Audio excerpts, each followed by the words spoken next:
तो मंगलाचरण के लिए मंगलाचरण करना बस का विकासमती माता जी से कहूँगी मंगलाचरण करके आज की इस प्रवचन श्रृंखला का शुभारंभ कराएं। आर्य का विकासमती माता जी। जय बोलिए परम पूज्य गणनी यार का विशुद्धमती माता जी की। जय बोलिए पट्ट गणनी यार का श्री विज्ञमती माता जी की।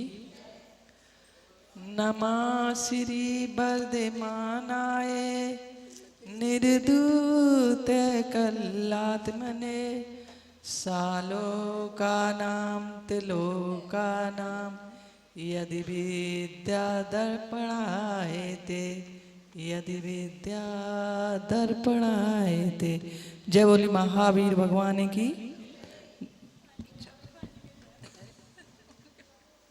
भगवान वीरो मंगलम गौतम गणी मंगलम कुंद कुंदाद्यो जैन धर्मस्तु मंगलम सर्वमंगले मांगल्यम सर्वकल्याणकारिकं प्रधानं सर्वधर्माणां जैनं जयतु शासनं जैनं जयतु शासनं जैनं जयतु शासनं। बोलिए एक जट श्री आदिनाथ भगवान की। बोलिए मूल नायक श्री पार्श्वनाथ भगवान की, महावीर भगवान की, परम पूज्य आचार्य श्री 108 श्री निर्मल सागर जी महाराज की, परम पूज्य सिद्धांत रत्न भारत गौरव गणनी आर्का श्री विशुद्धमती माता जी की, परम पूज्य प्रज्ञा पद्मी पट्ट गणनी आर्का श्री विज्ञमती माता जी की। माता जी एवं विज्ञमती माता जी के चरणों में मेरा सत सत वंदन। सभी पूज्य माता जी और छिल्का माता जी, धर्मप्रेमी बंधुओं,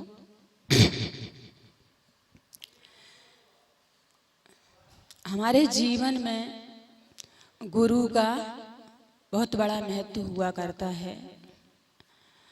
जिसके जीवन में गुरु नहीं उसका जीवन शुरू नहीं, यानी कि जिसके जीवन में गुरु नहीं होता है तो उसके जीवन का प्रारंभ भी नहीं हो सकता है।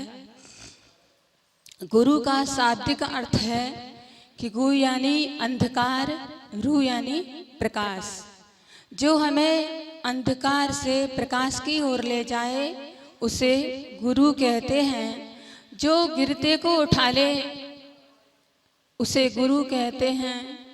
जो हमें अंधकार से प्रकाश की ओर ले जाए उसे गुरु कहते हैं। हमारे जीवन में गुरु का एक बहुत बड़ा महत्व हुआ करता है। जैसे हमारे जीवन में हमारे रीढ़ की हड्डी का बहुत बड़ा महत्व हुआ करता है, इसी प्रकार से हमारे जीवन में गुरु का स्थान हुआ करता है। जैसा कि कहा है कि गुरु गोविंद दो खड़े काके लागू पाए, बलिहारी गुरु आपने गोविंद दियो बताए। यानी कि प्रभु से पहले गुरु को नमन किया गया है और गुरु को ही सर्वोपरि कहा गया है।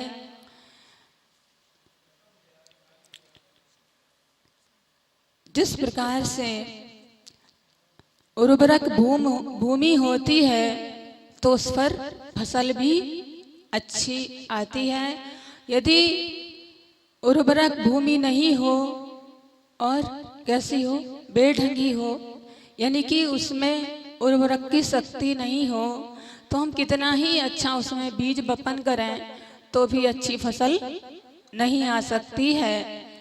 तो एक दृष्टांत के माध्यम से बताना चाहूंगी कि एक गांव में एक पति पत्नी रहा करते थे। तो उनका क्या था कि कभी भोजन कर लें और कभी भोजन प्राप्त नहीं हो पाता था। तो इस तरह से वह अपने समय बिताया करते थे। तो वह उनका रोज का काम क्या था कि जंगल से लकड़ियां काट करके लाना और उनको बेचना, और उससे जो उन्हें द्रव्य प्राप्त होता, उनसे जो उन्हें द्रव्य एकत्रित होता, उससे ही वह अपने परिवार का भरण पोषण किया करते थे। तो ऐसे जीवन में जैसे कि सभी के एक से दिन नहीं रहते हैं, कब बदलते ही रहते हैं। जो आज गरीब है वह कभी आगे चल करके अमीर दास बन जाता है, और जो अमीर होते हैं वह सड़क पर आ जाते हैं। तो भाग्य किसका कैसा है यह कुछ नहीं कहा जा सकता है। तो ऐसे ही वह अपने परिवार का भरण पोषण कर रहे थे। तो उसका काम था कि प्रतिदिन जंगल में जाना और वहां से अपनी वह पूर्ति किया करते थे। तो प्रतिदिन की भांति आज भी वह जो ब्राह्मण था वह जंगल की ओर जा रहा था, और जाते जाते वह आज काफी दूर निकल गया था, क्योंकि उस दिन बारिश हो गई थी। तो वह ऐसी खोजबीन में था कि कहीं से सूखी लकड़ियां प्राप्त हो जाएं।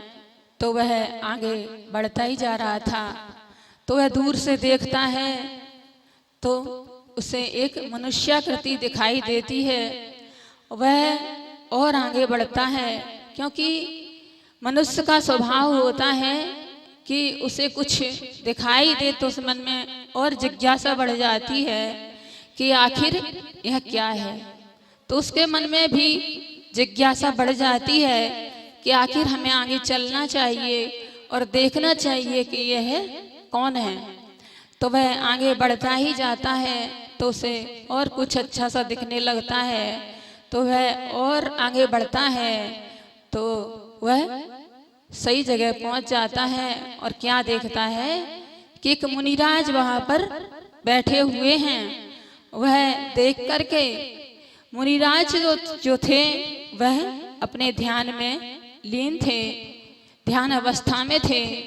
तो वह उनको नमन करके और वहीं पर बैठ जाता है कि उनका ध्यान कब पूर्ण हो और कब हम अपनी जिज्ञासा का समाधान कर लें।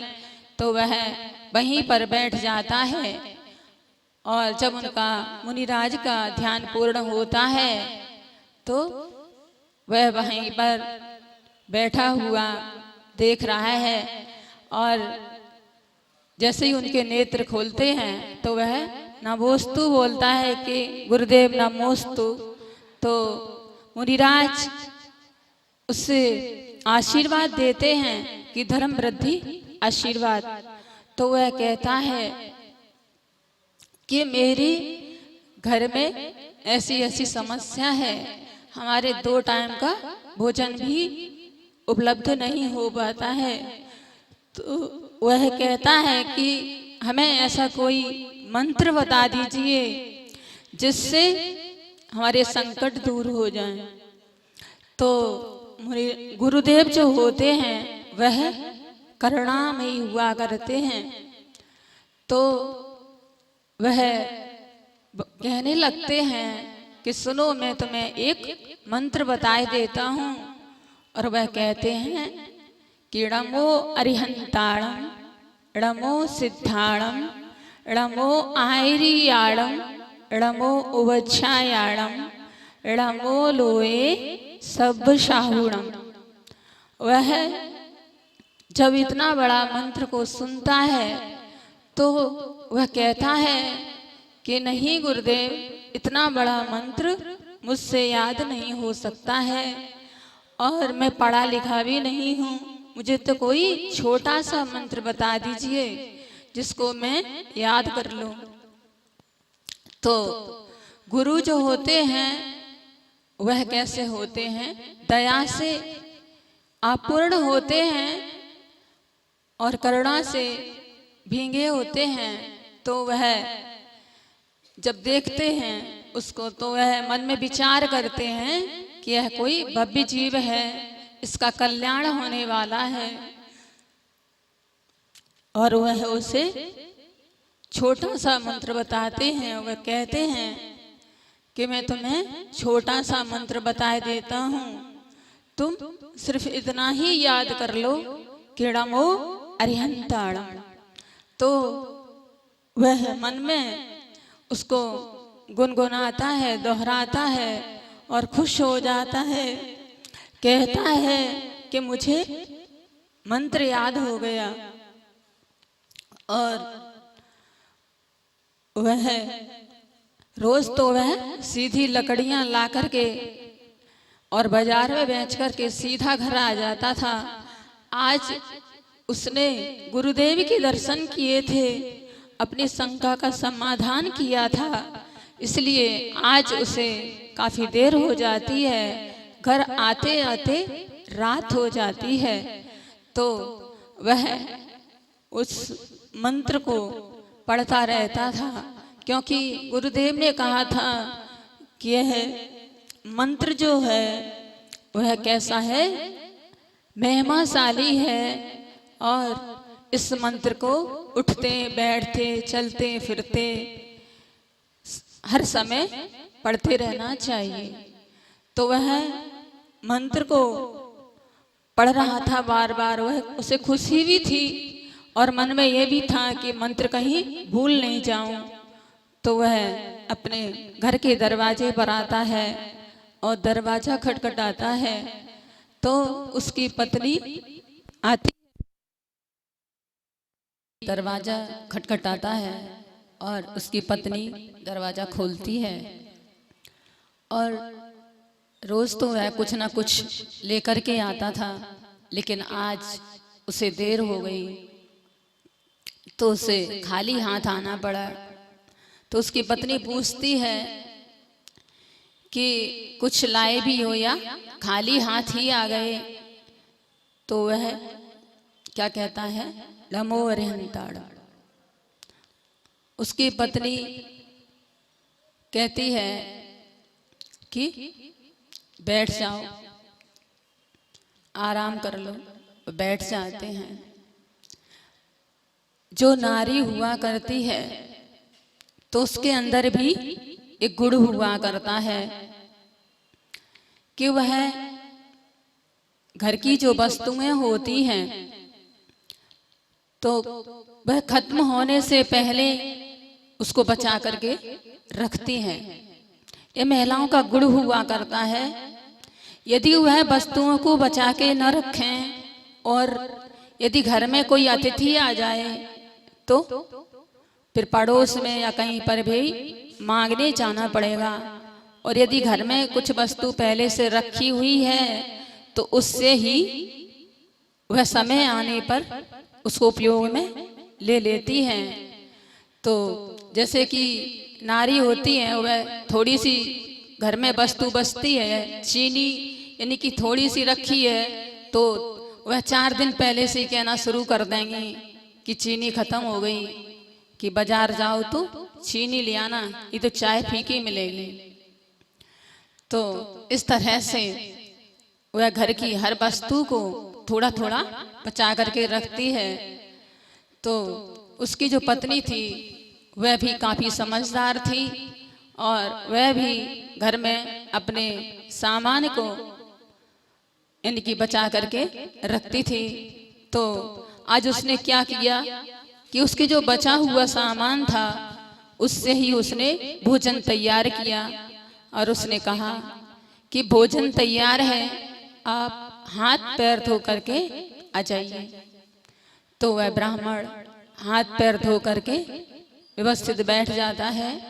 उसकी जो पत्नी थी यानी कि जो ब्राह्मणी थी वह भोजन की थाली तैयार करके भोजन परोसती है और क्या करती है, हवा करने लग जाती है और पूछने लग जाती है कि सब्जी कैसी बनी है, नमक कैसा है, ये मिठाई कैसी लग रही है, ऐसे करके प्रश्न करती जाती है और भोजन खिलाती मतलब करवाती जाती है।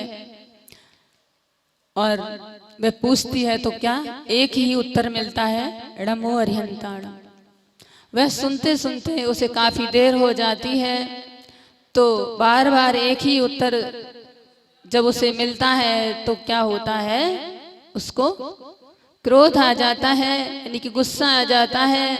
और फिर क्या करती है कि पहले के जमाने में क्या था, चूल्हे पर ही भोजन बना करता था। पहले गैस की सुविधाएं नहीं थी, तो उसने जो चूल्हा जलाया था उसमें से एक लकड़ी निकालती है और अपने पति के सिर में दे मारती है। तो बंधुओं, अपन सोच रहे होंगे कि वहाँ क्या हो गया होगा, तो यहाँ पर कुछ और ही हो गया। और यहाँ पर क्या था कि उसके यानी कि जलती हुई लकड़ी सिर में मारी, तो अपन सोच सकते हैं कि जल गए होंगे काफी। तो यहाँ पर तो ऐसा कुछ नहीं हुआ, यहाँ पर चमत्कार हो गया। यहाँ पर हीरे जवाहरात बिखर गए और उसकी पत्नी मतलब देखते ही रह गई। वह अपने पति से पूछती है सब क्या है, तो उसने कहा कि कुछ नहीं, ये तो गुरुदेव का आशीर्वाद है, उनका ही चमत्कार है। तो उसकी पत्नी ने कहा कि मुझे भी बताओ। तो उसने कहा कि मैं तुम्हें नहीं बताऊंगा, क्योंकि औरतों के पेट में बात नहीं रहती है और तुम किसी को कह दोगी। तो उसने कहा कि नहीं, मैं किसी को नहीं कहूंगी और मेरे को सारी बात बताओ। तो महिलाएं जो होती हैं अपनी बात पे अड़ जाएं तो पूछ के ही रहती हैं वो। तो उन्होंने भी ऐसा ही किया कि अपने पति से बहुत जिद कर ली कि भाई बताना पड़ेगा। तो अब वो क्या करता, ठीक है चलो, उसने कहा मैं बता देता हूँ घटना को। तो उसने सब बताया कि ऐसे ऐसे मैं जंगल जा रहा था, तो वहाँ पर मुझे एक मुनिराज मिले, तो उनके हमने दर्शन किए और उन्होंने मुझे आशीर्वाद दिया। फिर मैंने उनसे एक प्रश्न किया ऐसे करके, तो उन्होंने फिर मुझे एक मंत्र दिया। तो वो तो एक तो बहुत बड़ा मंत्र बताया, तो मैं तो याद नहीं कर सकता। तो मैंने गुरुदेव से ऐसे कहा कि मुझे तो छोटा सा मंत्र बता दो जिससे मुझे याद हो जाए। तो गुरुदेव ने मुझे छोटा सा मंत्र दे दिया कि तुम सिर्फ नमो अर्हंताणम इतना ही जपना और तुम्हारा कल्याण हो जाएगा। तो मैं तो सीधा अपने घर आ गया खुशी खुशी, और उसको याद भी हो गया मंत्र। तो उसने सब बात बताई और उसने कहा कि देखो ये बात किसी को मत कहना। तो उसने कहा अजी मैं तो ये बात किसी से भी नहीं कहूंगी। अब उसके यहाँ पर जब ये सब उसके यहाँ इकट्ठे हो गए रतन वगैरह, तो उसने कहा अब क्या करें, अपन जब अपने पास सब चीज है तो अपना अच्छे से रहें। तो उसने क्या करा कि झोपड़ी की जगह आलीशान महल बनवा लिया। तो उसी जगह उसके आड़ पड़ोस के लोग जो थे तो सब देखते हैं कि भाई यहाँ तो झोपड़ी थी, यहाँ तो बहुत बड़ा अच्छा यहाँ पे महल बनवा लिया। तो उसकी पत्नी जो थी कि वो मन में सोचती है कि छत से देखें इसका नज़ारा, मतलब बाहर का कैसा क्या है। तो वह गई अपने छत पर, तो उसने देखा आस पड़ोस में, तो पड़ोसन पूछ बैठी है कि भाई तुम्हारे ये सब ठाट बाट कैसे हैं। तो वह कहती है कि मैं बता तो दूं पर ये बात किसी से मत कहना। तो उसने कहा कि अरे बहन तुम मुझे बता दो, मैं ये बात किसी से नहीं कहूंगी। तो उसने सारी घटना उसके पति ने जैसे सुनाई थी सारी उसने बात अपनी पड़ोसन को बता दी। तो क्या हुआ कि औरतों के पेट में बात पचती नहीं है, तो उसके भी पेट में बात नहीं बची। तो उसकी पड़ोसिन थी तो मन में विचार करती है कि देखो इसने तो एक दिन में ही चमत्कार करके और कहाँ से कहाँ पहुंच गए, और अपन तो जो भी धंधा कर रहे उससे ही आगे नहीं बढ़ पाते। तो उसने अपने पति से क्या करा, उसने अपने खटपाटी लेके लेट गई, यानी कि रूठ गई वो। अब उसका पति आया तो अब उसने पूछा, भाई क्या बात हो गई, किसी ने कुछ कह दिया, तुम्हारा अपमान हो गया? तो उसने कहा कि ऐसे ऐसे अपने पड़ोसी के बहुत बड़े अच्छे ठाठ बाट हैं और तुम भी ऐसा करो तो अपन भी माला माल हो जाएंगे। तो उसने क्या किया, अब पति क्या करता, पति को अपने पत्नी की बात माननी पड़ी, मरता क्या ना करता। अब पत्नी जिद पे अड़ गई, तुम ऐसा ही करो नहीं तो फिर भाई भोजन नहीं करेगी। तो फिर पति को उसकी बात मान करके वह जंगल गया। जंगल गया तो वहां पर उसे मुनिराज मिल गए। मुनिराज मिल गए तो उसने भी नवोस्तु निवेदित किया। तो गुरुदेव जो थे वो ध्यान में थे, तो जैसे ही उनका ध्यान पूर्ण हुआ तो उसने भी अपनी जिज्ञासा रख दी। तो मुनिराज ने भी उसे मंत्र बताया और वह मंत्र लेकर के अपने घर आ गया। घर आते ही उसकी पत्नी ने उसको दरवाजा खोला तो उसने पूछा ऐसे ही, फिर उसने कहा हाँ आ जाइए, भोजन तैयार है। तो भोजन के लिए पड़ोसी बैठ गया और उसकी जो पत्नी थी उसने भोजन परोसा। क्योंकि एक तो होता है कि श्रद्धा, आत्मिक श्रद्धा जो होती है, मन से जो श्रद्धा होती है, चमत्कार वहीं हुआ करते हैं, और जहाँ देखा देखी होती है वहां पर चमत्कार नहीं हुआ करते, वहां तो घटनाएं घट जाती हैं। तो बंधुओं, अब हाँ यहाँ पर क्या होता है कि उसकी पत्नी लालच में आकर के वह सिर्फ उसके महत्व को देख करके वह सोच रही थी कि अपन भी एक दिन में ही माला माल हो जाएंगे। तो उसके मन में लालच घर कर गया, तो उसके मन में भी कुछ पाने की इच्छा हो गई और क्या किया, उसने भोजन कराया। और भोजन कराते कराते वह भी पूछती जा रही थी, भाई नमक कैसा है, ये चीज कैसी बनी है। तो उसको क्या हुआ, अब तो यहाँ पे तो गुस्सा उसको थी नहीं, बनावटी गुस्सा थी। तो उसने क्या करा, मोटा सा लट्ठा उठाया उसमें चूल्हे में और उसके सिर में दे मारा। तो बंधु क्या हुआ कि सिर लहू लुहान हो गया, यहाँ पर कोई चमत्कार नहीं हुआ। तो उसकी पत्नी सिर पकड़ के रोने लग गई।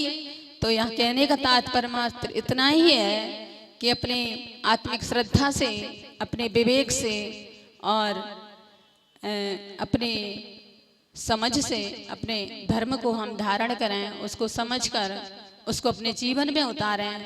और एक छोटा नियम या छोटा सा मंत्र भी हमारे जीवन को परिवर्तित कर सकता है, लेकिन उसके साथ यदि श्रद्धा है तो जान है, और श्रद्धा है तो जहान है, और श्रद्धा यदि नहीं है तो मंत्र भी कार्यकारी नहीं हो सकता है। मैं इतना ही कह करके अपने वक्तव्य को यहीं विराम दूंगी।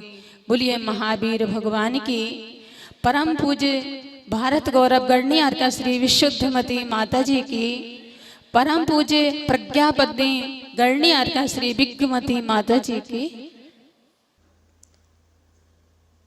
साक्षात् कृतात्मरूपेभ्य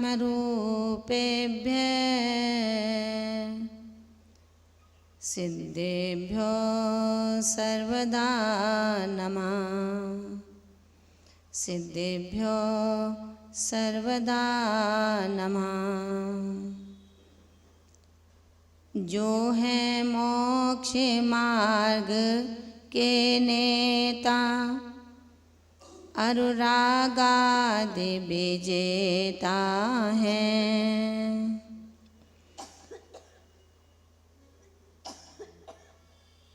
जिनके पूर्ण ज्ञान दर्पण में जग प्रतिभासित होता है। जिनने कर्म शत्रु विध्वंसक धर्म तीर्थ दर्शाया है।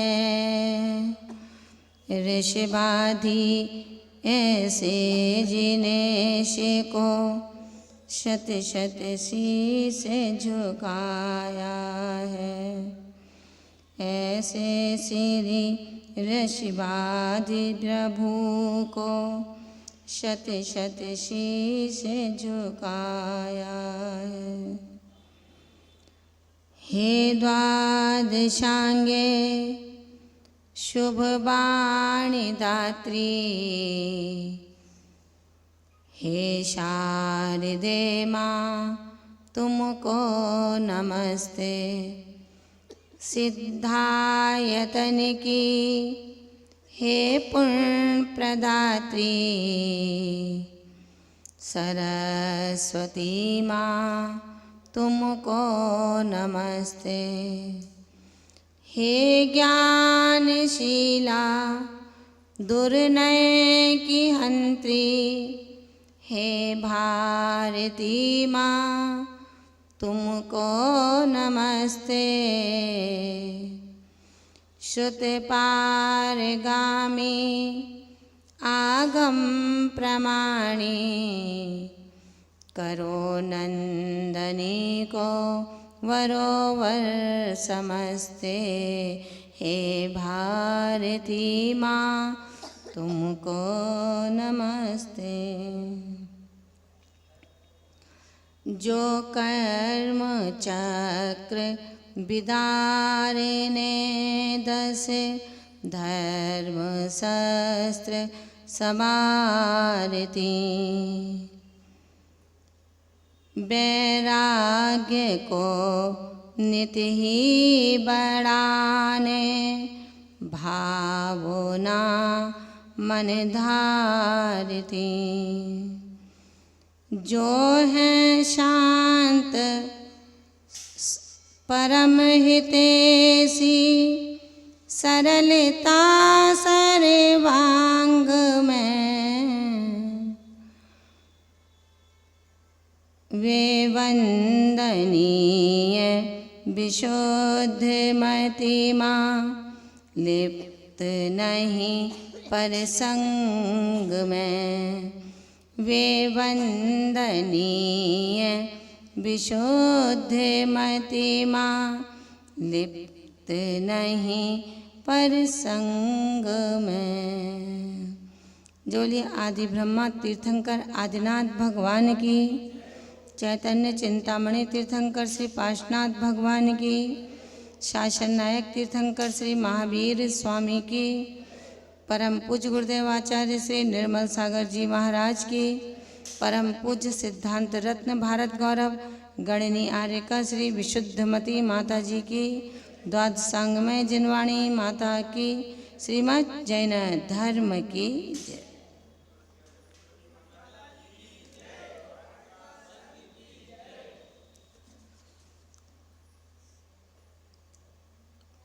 परम पूज्य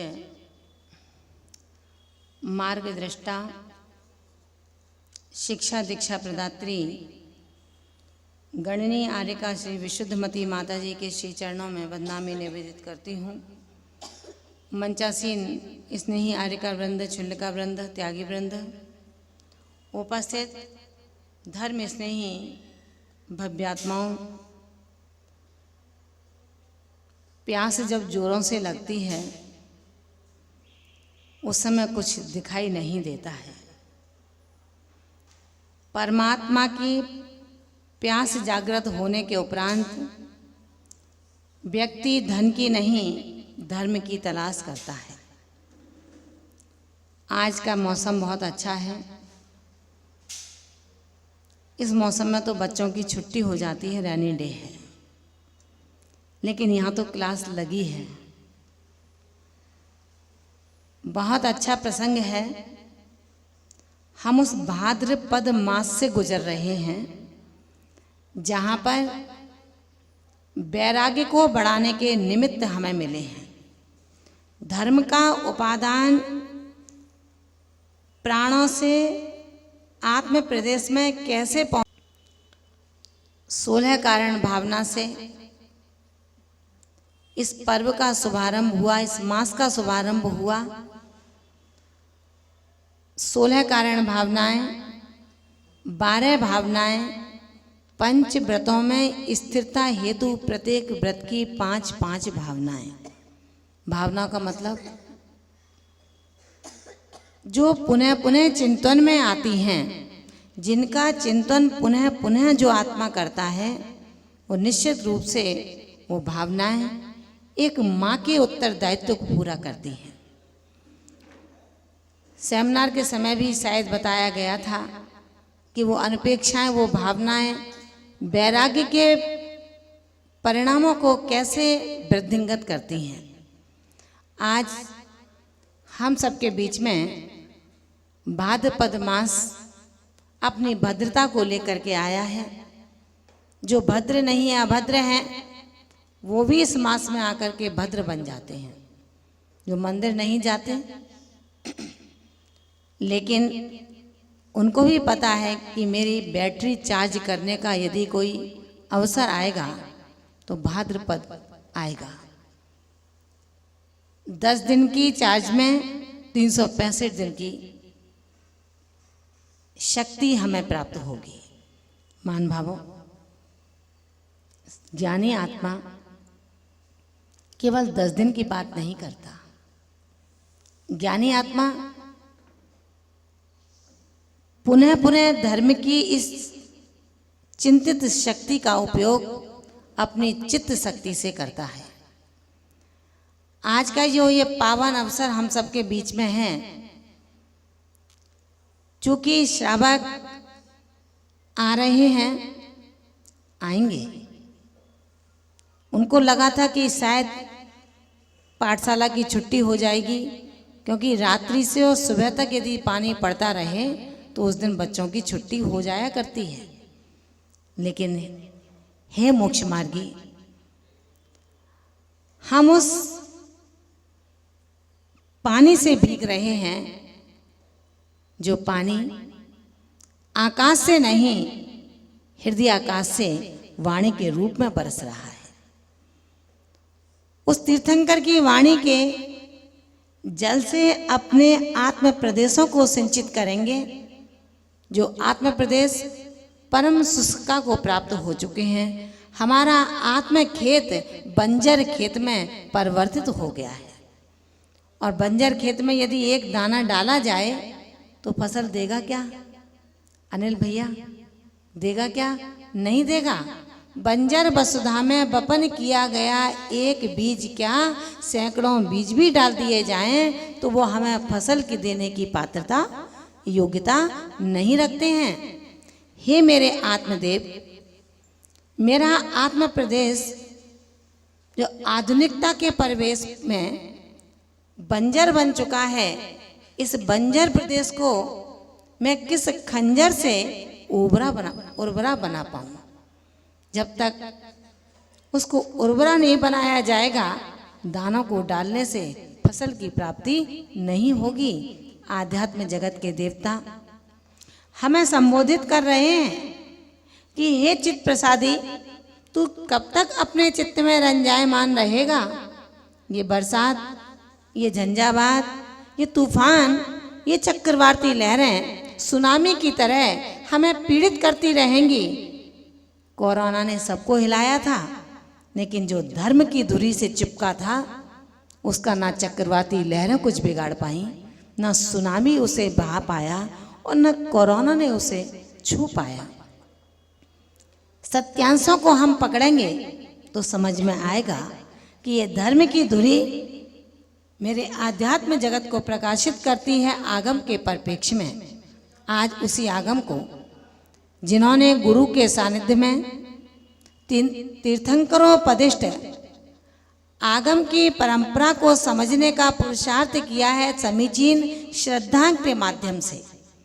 वो समीचीन श्रद्धा जिस हृदय के अंदर जागृत हो जाती है, पापों से भयभीत हो जाता है, वो आत्मा संसार शरीर भोगों से अलिप्तता सा महसूस करता है। लेकिन जिन्होंने अभी तक संसार की परिभाषा को नहीं समझ पाया, सुख और दुख को नहीं जान पाया वो आज भी भयभीत नहीं है। भयभीत नहीं है ना अपन लोग? प्रवीण भैया भयभीत हैं क्या? नहीं है माता जी, अभी बिल्कुल भय नहीं लगता हमको। हमें अच्छा लगता है व्यवस्थाओं को करने में, वो भी चाहिए। अगर व्यवस्थाएं नहीं होंगी तो कौन बनाता ये मंच? प्रवीण जी नहीं होते, बंटी जी नहीं होते तो कैसे होता कल स्वतंत्रता संविधान का, स्वतंत्र नागरिक का उत्तरदायित्व पूरा। लेकिन ध्यान रखना, व्यवस्था करने वाला धनपति कुबेर इंद्र की आज्ञा पाकर के जब समवषण की रचना करता है तो वो कुबेर भी पुण्य का संचय करता है। महान भावों, हम अपने जीवन में महाव्रतों को ग्रहण नहीं कर सकते, लेकिन अणुव्रतों को ग्रहण हमें करना ही चाहिए। अगर हम अणुव्रतों को ग्रहण नहीं करेंगे, अणुव्रत का तात्पर्य एक देश व्रत, छोटे व्रत, उनको अगर हम ग्रहण नहीं करेंगे तो निश्चित मानकर, क्योंकि लोग कहते हैं कि अरे अणुव्रतों को क्या धारण करना, अपन तो महाव्रतों को धारण करेंगे। एक प्रतिमा 2 प्रतिमा को क्या लेना, हम तो डायरेक्ट 5 प्रतिमा और 7 प्रतिमा को लेंगे। मित्रों, मैं बताना चाहती हूँ आपको, आप अपने भुक्त भोगी जीवन को क्या बता पाओगे? नहीं बता सकते, लेकिन मैं अपने भुक्त भोगी जीवन को आपको बता सकती हूँ। महाव्रतों की अवधारणा से पहले देश व्रतों को स्वीकार किया जाता है। जो देश व्रत को स्वीकार कर लेता है वो महाव्रतों को सहजता से धारण करने में समृद्ध हो जाया करता है। इसीलिए हम महाव्रतों को बड़ा और अणुव्रतों को छोटा ना समझें। याद है ना रविवार व्रत की कहानी? सेठ ने रविवार व्रत को तुच्छ बताया था, छोटे व्रत हैं, इसको क्या करना, अपन तो बड़ा व्रत करेंगे। अभी आपसे कहें भैया एक शांति विधान कर लो, अरे माता जी शांति विधान नहीं, बड़े बड़े विधान करेंगे, एक दिन के विधान से होता क्या है, अपन तो बड़ा करेंगे। मान भावों, आपने समय को टाला है, समय आपको टाल देगा। आप पुण्य से बचे हैं, पाप आपकी चारों ओर इर्द गिर्द चिपट कर और आपसे पुण्य की रक्षा करा देंगे। जो पुण्य की रक्षा हो गई तो मित्रों अपन पाप से घिर जाएंगे। शत्रु से घिरा हुआ अभिमन्यु भी नहीं बच पाया, तो हम और आप कौन होते हैं? इसलिए ध्यान रखना, कोई व्रत छोटा नहीं है, कोई व्रत बड़ा नहीं है। तुम्हारी श्रद्धा जिस व्रत के प्रति है वही व्रत बहुत बड़ा होता है। बच्चा चल नहीं पाता तो अपन चलाने का पुरुषार्थ तो नहीं करते बच्चे को, हैं बिलाला जी? करते हैं क्या? बच्चे को बॉकर ला के देते हैं, बच्चे को हाथ पकड़ के धीरे धीरे चलाते हैं, दोनों हाथों को थाम करके बुलाते हैं, और जब चलने लगता है कुछ कुछ तो पास में बैठ करके हाथ पीछे कर लेते हैं और उसको बुलाते हैं, आजा आजा। बच्चा कदम कदम रख करके आपके पास आ जाता है, आप अपने अंक में उसे समा लेते हैं। माँ सरस्वती हमें यही सिखा रही है कि हे मोक्ष मार्गी बेटा, तुम मत घबराओ व्रतों से, मत घबराओ जिनवाणी से, मत घबराओ अध्ययन से, मत घबराओ मोक्ष मार्ग की राहों पर चलने से। अभी तुम चलना नहीं जानते इसलिए डरते हो, मैं तुम्हें चलना सिखाऊंगी, मैं तुम्हारी माँ हूं। अरहंत तुम्हारे पिता हैं, सिद्ध तुम्हारे बाबा हैं, ये तुम्हें चलना सिखाएंगे। 10 धर्म तुम्हारे सहोदर हैं। इस परिवार के बीच में भी क्या तू डरेगा? मां सरस्वती ने कहा, जो बेटा भारती का है वो कभी डरता नहीं है। तू भी व्रतों की अवधारणा बना, ज्ञान की अवधारणा बना, श्रद्धान की अवधारणा बना, विनय की अवधारणा बना।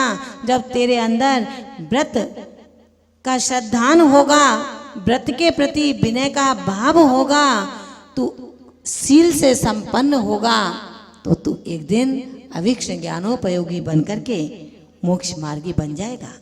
मत डर, मत भाग, व्रतों को सुन।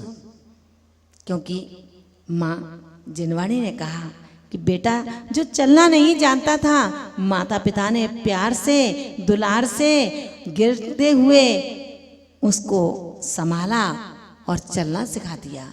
इसी तरह हे मुमुक्षु बेटा, तू भी चलना सीख जा। छोटे व्रतों को ग्रहण कर। मैं रात्रि में 10 दिन में भोजन नहीं करूँगा, मैं रात्रि में 10 दिन में पानी भी नहीं पीऊँगा, मैं रात्रि में और दिन में 10 दिन तक बाहर का किसी प्रकार का द्रव्य अपने सेवन में नहीं लूँगा। ये छोटे छोटे से नियम, और यदि तुझ पर ये भी ना पल पाए तो मत घबरा। तू श्रद्धांत तो बना अपना कि मुझे इस 10 दिन में कुछ करना है। सब कुछ नहीं कर सकते तो कुछ करिए, कुछ करिए। सब कुछ ना कर सकें तो कुछ करिए, कुछ करिए। इतना करिए कि 10 दिन में मैं शैम्पू का इस्तेमाल नहीं करूँगा, 10 दिन में साबुन से अपनी इस चमड़ी को नहीं धोऊंगा, 10 दिन में केवल 2 साड़ियाँ, 2 जोड़ी कपड़े अपने जीवन में 10 दिन में रखूँगा। जीवन के नहीं, इन्हीं 10 दिन में।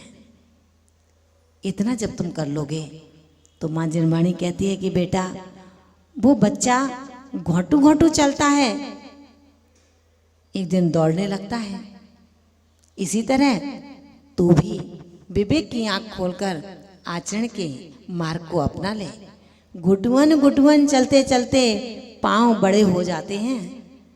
घुटवन घुटवन चलते चलते पांव बड़े हो जाते हैं। छोटे छोटे नियम एक दिन बहुत बड़े हो जाते हैं।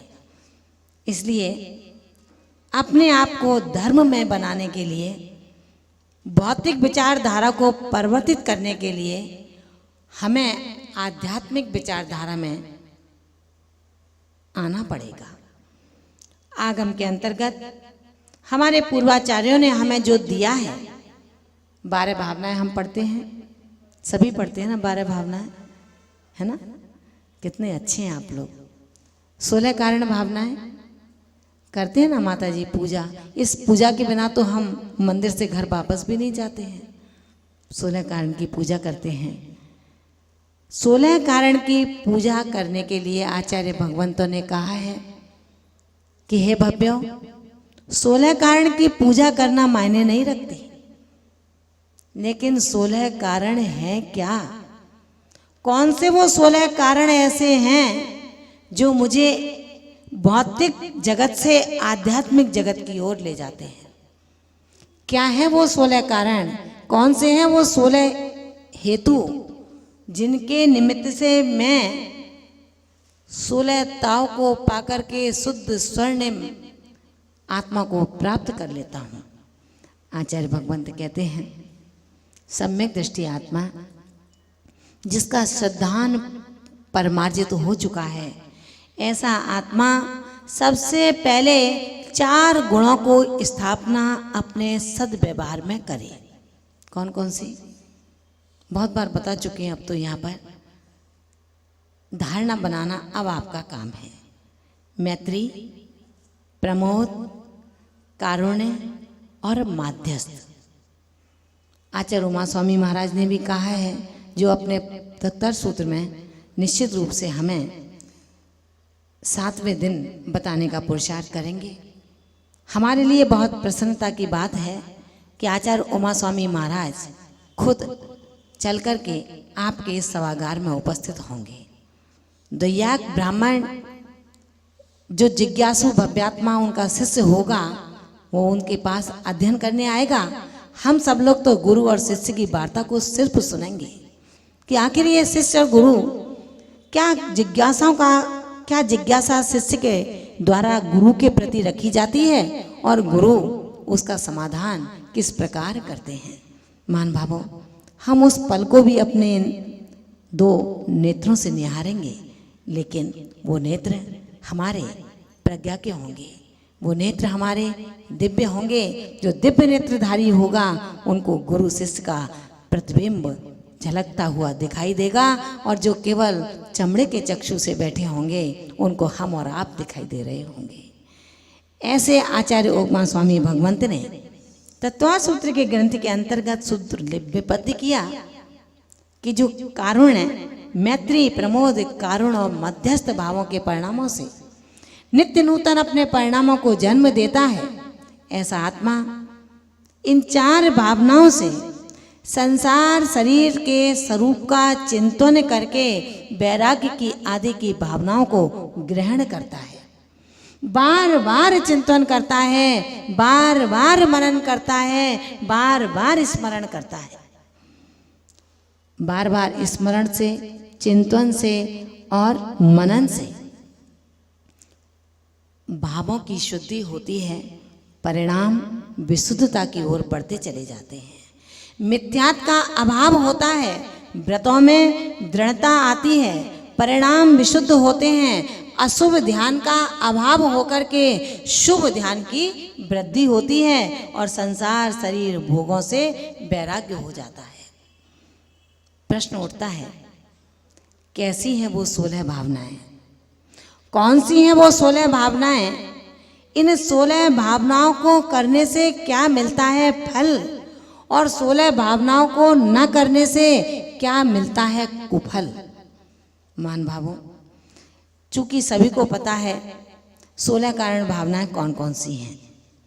शायद आप पूजा करते हैं, दर्शन विशुद्धि, विनय संपन्नता, शील वृत्तिचार, अवीक्षण ज्ञानोपयोग, संवेग, शक्ति त्याग, शक्ति तप, साधु समाधि, वैयावृत्तिकरण, अरहंत भक्ति, आचार्य भक्ति, बहुश्रुत भक्ति, प्रवचन भक्ति, आवश्यक परिहाणी, मार्ग प्रभावना और प्रवचन वात्सल्य। कितनी हुई?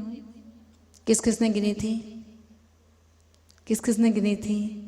नहीं माता जी, आप गिन तो रही हो। क्या करना है, हमें बहुत विश्वास है आप पर। जो आप कहोगी सही कहोगी। भैया इतना विश्वास है ना, तो तिजोरी की चाबी दे जाओ ना मुझे। विश्वास है ना मेरे ऊपर? ध्यान रखना, जैसे तिजोरी की चाबी अपनी माँ को भी नहीं दे सकते हो, वो अपने पास में ही रखोगे, आपकी पत्नी को भी नहीं पता कि तिजोरी में क्या क्या है। इसी तरह ये 16 कारण भावनाएं माँ के समान, तिजोरी के समान मेरे खुद संभालने योग्य हैं। इसे आपकी पत्नी नहीं संभालेगी, पत्नी का पति नहीं संभालेगा, पुत्र की माँ, माँ का पुत्र नहीं संभालेगा। इसे स्वयं संभालना होगा। 16 कारण भावनाओं को बार बार चिंतन, बार बार मनन, बार बार स्मरण तीर्थंकर जैसे पुण्य प्रकृति को प्रदान कराने वाला बन सकता है। लेकिन तीर्थंकर का बंध 16 कारण भावनाओं से ही नहीं होगा। ये तो बहुत सीधी सी बात है। एक टाइम की जगह 2 टाइम पूजा करना शुरू कर देंगे अपन। तो करना क्या है, बनिए हैं, बनते हैं, क्या करना है माता जी, 3 टाइम पूजा कर देंगे, कोई फर्क नहीं पड़ता। जब दुकानदार पर कोई ग्राहक नहीं होगा दुकान पर, तो मैं ये पूजा कर लूँगा 16 कारण की। तीर्थंकर प्रकृति की सत्ता तो मिलेगी, और जब समोषण लगा होगा, सच मानना मित्रों, उस समोषण के अंदर इतना सोना, इतना चांदी, इतने रत्न, इतने हीरे, इतने पन्ने होते हैं कि यदि एक बार समोषण का द्रव्य आपके घर में आ जाए तो ध्यान रखना, पूरी पूरी परियां निकल जाएंगी, आपको कुछ करने की जरूरत नहीं पड़ेगी। तो उठ करके समोषण में चला जाऊं, मेरी इच्छा तो ये है। यही है ना सचिन भैया? हाँ माता जी, यही है। बहुत खीर है, खीर है ये, तो जल्दी से खा लेना, ना दांतों को चबाना पड़ेगा, ना उतारने में कोई तकलीफ होगी, कुछ करना नहीं है। मुरार से यहाँ आना है, छुक छुक गाड़ी में आएंगे और उसको खा जाएंगे। ऐसा ही है क्या? नहीं नहीं, ऐसा नहीं है। 16 कारण भावनाओं को भाते भाते जब आप अपने परिणामों से सुदृढ़ हो जाएंगे, पदार्थों का अन्वेषण करने में तत्वज्ञ हो जाएंगे, धर्म के मर्म को समझने के मर्मज्ञ हो जाएंगे, तब जाकर के तीर्थंकर प्रकृति जो सर्वोत्कृष्ट पूर्ण प्रकृति है, 148 प्रकृतियों में कितनी प्रकृति है सुरेंद्र भैया? कुछ पता नहीं है। एक ही भूत है केवल, चातुर्मास अच्छा होना चाहिए, चातुर्मास अच्छा होना चाहिए। अरे भैया भूत मत बनो, अभूत बन जाओ। इस चातुर्मास में मेरी आत्मा का भी परिमार्जन होना चाहिए। मेरी आत्मा जो गंदगी से भरी है, इसकी सफाई भी होनी चाहिए। मत देखो निकल गया चातुर्मास का आधा दौर, अब बचा कितना है, ये भी बहुत तेजी से निकल जाएगा। चिंता मत करो। एक दिन प्रवेश का गुमान था, अब बिहार का अभियान चलेगा। आपको लगेगा कि जो आए थे बैठ भी नहीं पाए और चलने लगे, ये कैसा अवसर है। आचार्य भगवंत कहते हैं समय आता है निकल जाता है, लेकिन जो समय कुछ चिन्ह छोड़ जाता है, कुछ लोगों के लिए उदाहरण बन करके अनुकरणीय बन जाता है, वो ऐसा समय है कि तीर्थंकर प्रकृति का बंधक आत्मा 16 कारण भावनाओं को भाते भाते भी तीर्थंकर प्रकृति का बंध नहीं कर सकता। कब करेगा? जब तीर्थंकर प्रकृति का बंध कर्म भूमि संगी पंचेंद्रिय पर्याप्तक, अपने पास सब गुण मिल रहे हैं भैया।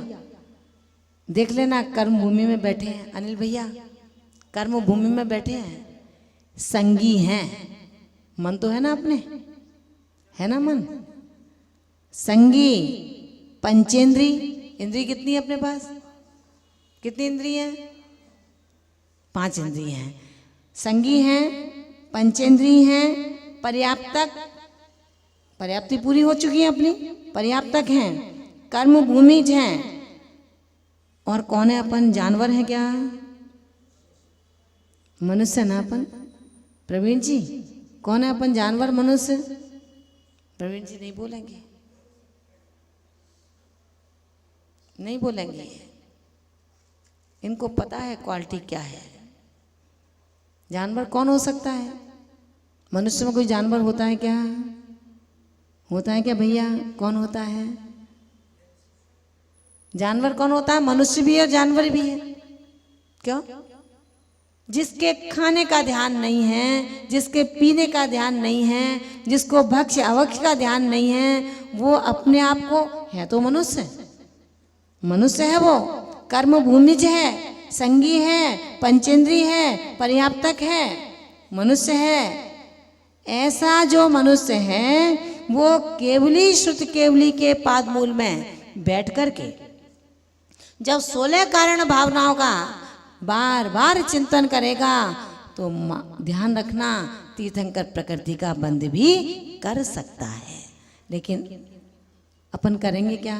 क्यों माता जी तीर्थंकर मिल नहीं रहे, केवली मिल नहीं रहे, शुद्ध केवली मिल नहीं रहे, किसके पास करें चिंतन 16 कारण भावनाओं का? तो मैं आपको रास्ता बता रही हूँ।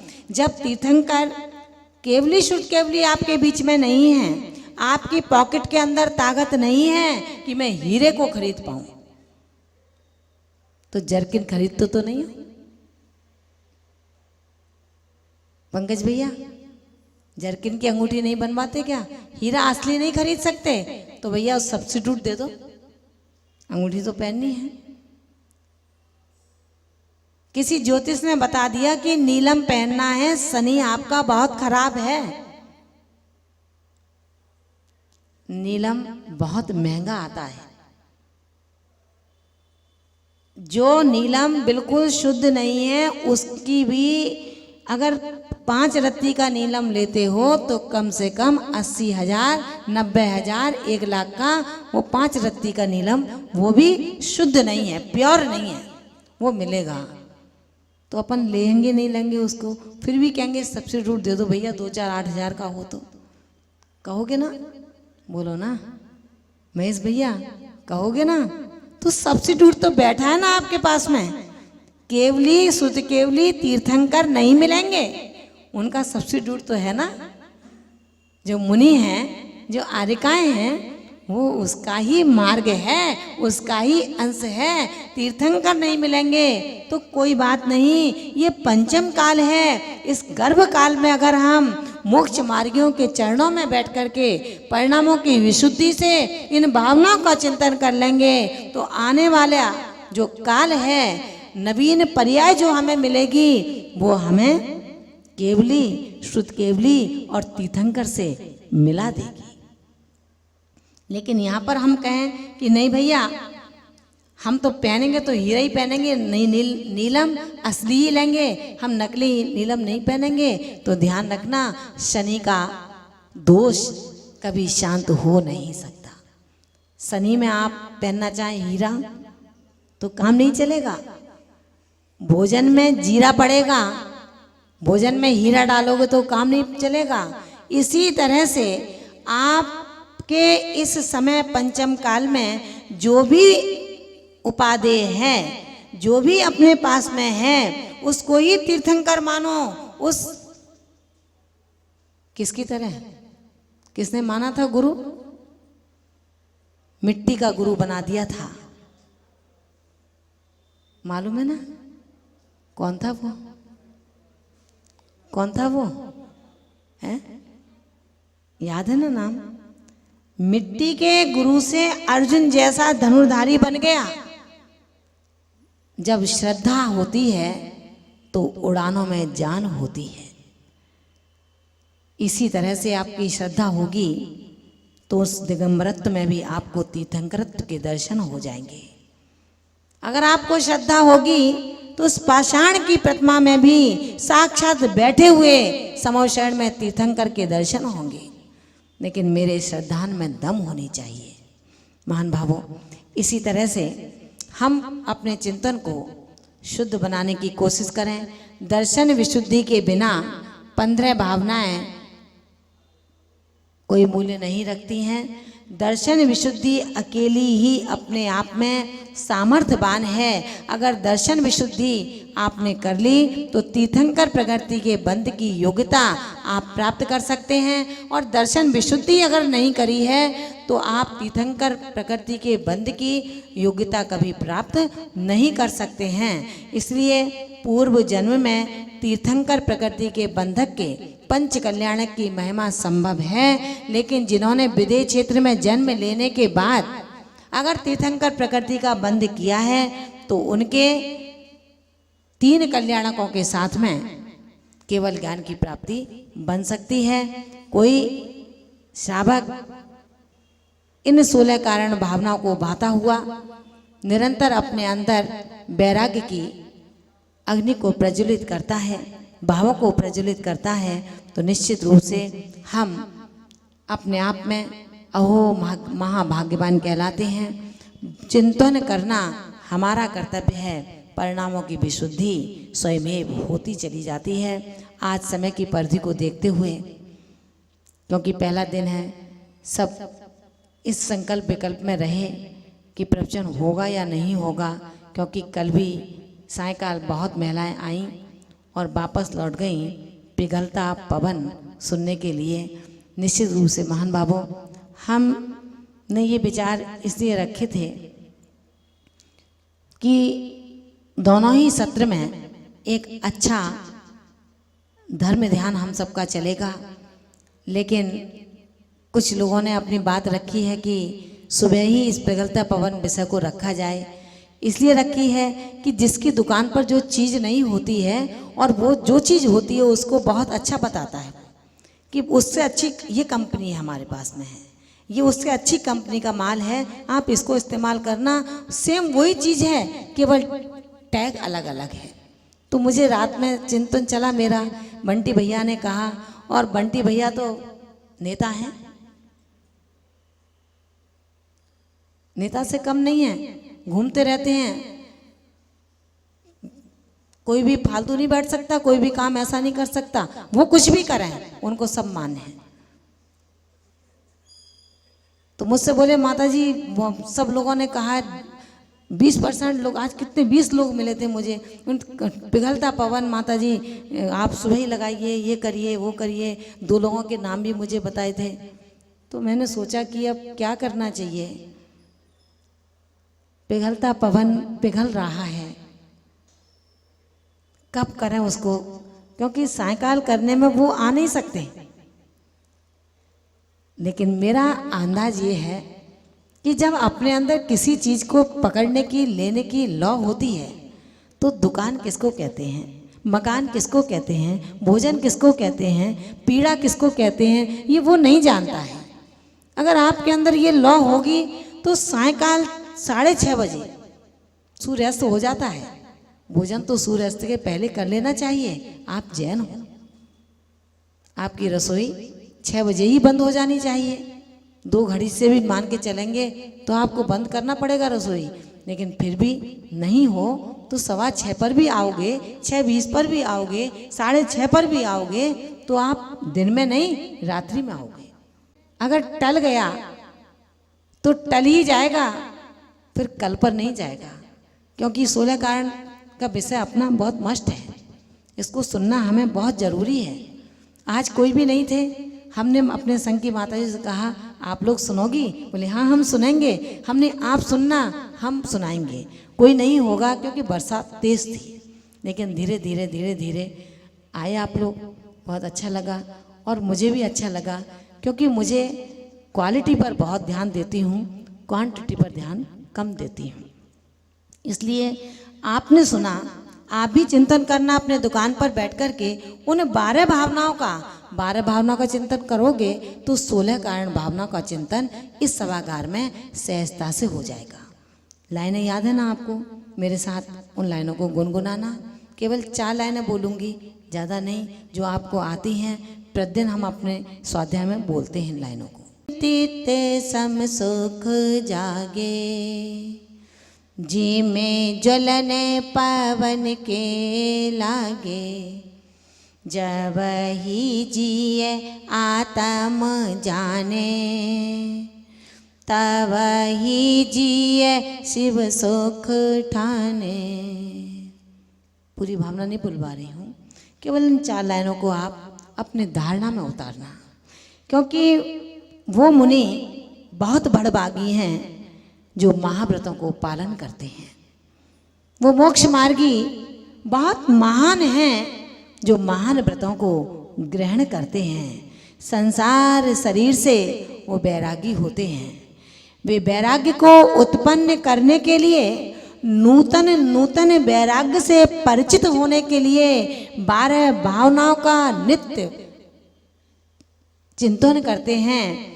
वो 12 भावनाएं उन्हें माँ के समान मान करके, जिस प्रकार पवन लगने से, पवन माने हवा लगने से वायु अग्नि प्रज्वलित होती है, इसी तरह 12 भावना रूपी हवाओं के चिंतन से तप रूपी वैराग्य रूपी अग्नि प्रज्वलित होती है और जीव अपनी आत्मा को पहचानता हुआ उस शाश्वत सुख की ओर बढ़ने लगता है। इसलिए महान भावों, तीर्थंकर की महिमा अकथनीय है। उनको हम अपने रचना से क्या कह सकते हैं? मनुष्य 3 खंड के नारायण, 6 खंड के अधिपति चक्रवर्ती, सर्वत्र इंद्रलोक, उन 3 लोक के नाथ में झुक जाया करता है। ऐसी तीर्थंकर प्रकृति के उपाय हमने आज सुने हैं, कल सुनेंगे कैसी होती है दर्शन विशुद्धि भावना। क्योंकि 4 दिन पीछे चल रहे हैं अपन, तो 4 दिन में इसको कवर करेंगे।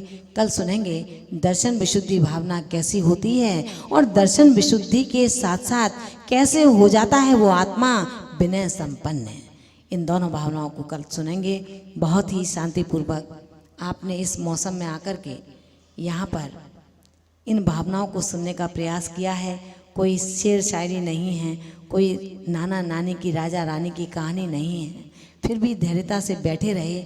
बेशक समझ में कुछ नहीं आया हो, लेकिन फिर भी समझने का जो पुरुषार्थ किया है, ये पुरुषार्थ आपको एक दिन पुरुषार्थ के फल पुरुष को प्रदान करा देगा। इन्हीं भावनाओं के साथ भावना और प्रार्थना करती हूँ आप सभी के लिए। आप सभी को असीम सौंदर्यता, चिरंजीवता, आरोग्यता और समृद्धता की प्राप्ति होकर के आप इन 16 कारण भावनाओं के लिए और व्रतों की अवधारणा के लिए भाद्र मास में भद्रता को धारण करें। इन्हीं भावनाओं के साथ दोनों हाथों को लेकर के आए हैं, दोनों हाथों को ऊपर करेंगे एक बार और जयकारा लगाएंगे। जय बोलिए परम पूज्य सिद्धांत रत्न भारत गौरव गणनी आर्यका श्री विशुद्धमती माता जी की 16 कारण महापर्व की।